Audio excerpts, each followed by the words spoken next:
Today we're looking at playing some PS2 games on the go, whether it's in the back of a car on a long boring journey or catching some rays in the garden on a sunny day, and it's all possible thanks to the AYN Odin Pro. So what is the Odin Pro? Well, in simple terms, it's an Android phone with a built-in control pad, minus the functions of a mobile phone. I know, it's confusing, but just bear with me. The Odin Pro was designed and released on Indigogo to be a handheld gaming device, much like the Steam Deck. But unlike the Steam Deck, it actually runs on Android operating system. So before we dive in, let's take a look at the specs to see what we're working with. So as this is a mobile device after all, it's quite fitting that we find a Snapdragon 845 CPU under the hood. And that's a quad core at 2.8 GHz. And for the GPU, we have the Arduino 630. RAM is plentiful here with 8GB of LPDDR4.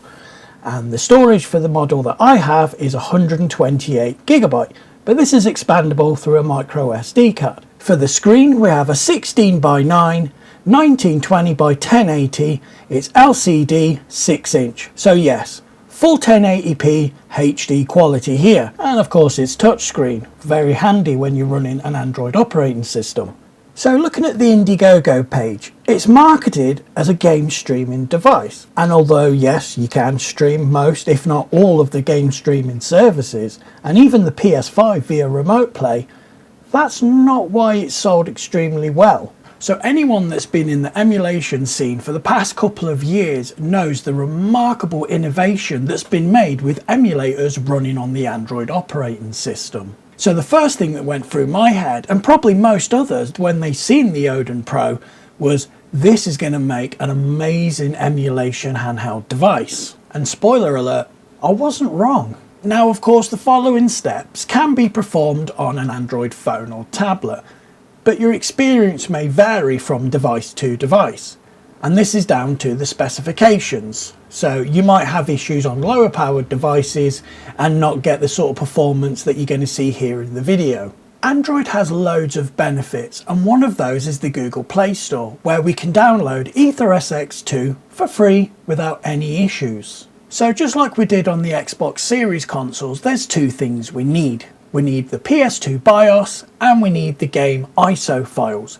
If you want to see the PlayStation 2 games running on the Xbox Series S, click up here somewhere and check my other video out. Now due to copyright, I can't actually tell you where to get the PS2 BIOS files from or even the game ISO files.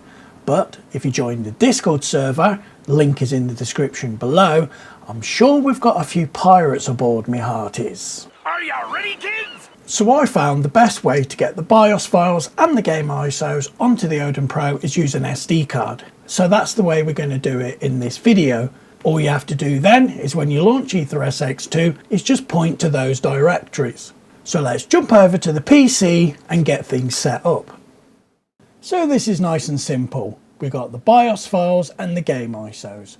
All we're going to do is drag and drop both of those files onto the SD card. Now this SD card has been formatted to exFAT, so there's nothing special there, and depending on how many games you're sending across, it might take some time. So let's fast forward this bit. So now that's complete, if we have a look at the BIOS files, they're all in that folder, and the game ISOs, we've got them in there too. So let's put the SD card in the Odin Pro and jump over to the capture device. So here we are on the Odin's home screen, and what we're going to want to do is head over to the Google Play Store. Now we're going to search for EtherSX2.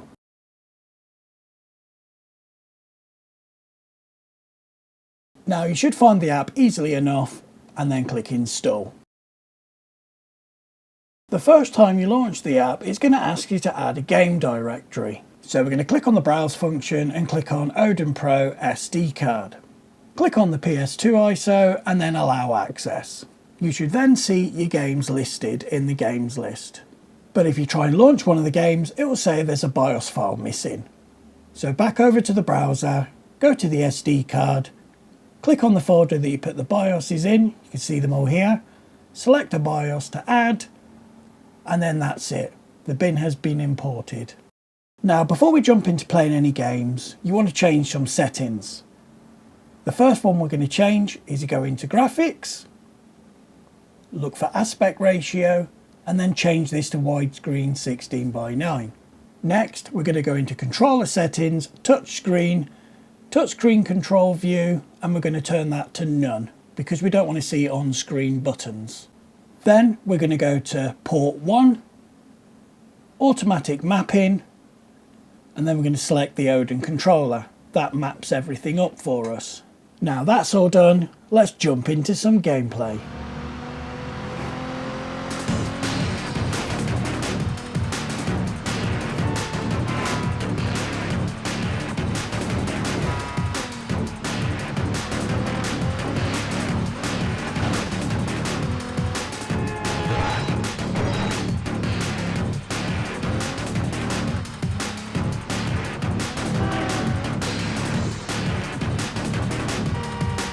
Unfortunately, due to copyright, I know it's a pain, I had to cut the audio from Tony Hawk's Pro Skater 3. But as you can see, the game runs absolutely amazingly here.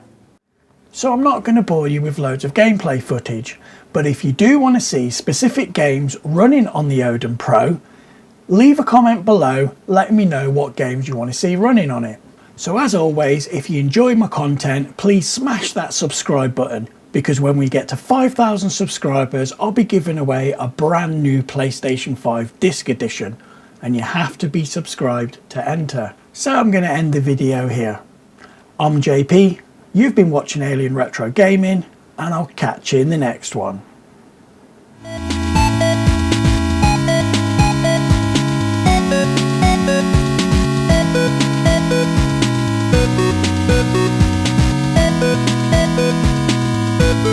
Thank you.